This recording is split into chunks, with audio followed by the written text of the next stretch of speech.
আচ্ছা, আপনি কি জানেন আমরা যারা হ্যান্ডমেড কাজ করি তারা এক ধরনের টেইলার্সের মতো। কারণ আমাদের কাস্টমার আমাদের বাসায় এসে তারপরে তাদের পছন্দ মতো ডিজাইন কাস্টমাইজ করে নিয়ে যায়। আমাদেরকে কাস্টমারের কাছে যাইতে হয় না, তারাই আমাদের কাছে আসে এবং আমাদের থেকে কাস্টমাইজ করে জিনিস নিয়ে যায়।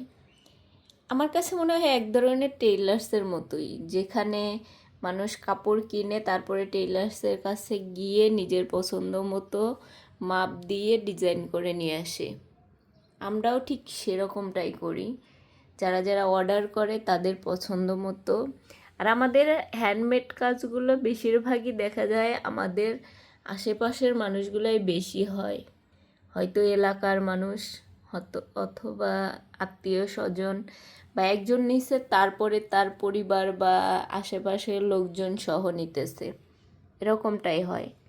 হ্যান্ডমেড জিনিসটা অনেকটাই এরকম যে টেইলার্সে যেরকম কাপড় নিজে গিয়ে বানায় নিয়ে আসে পছন্দ মতো, আমাদের জিনিসটাও এরকম, সবাই আসে পছন্দ করে নিজে কাস্টমাইজ করে তারপরে নিয়ে যায়।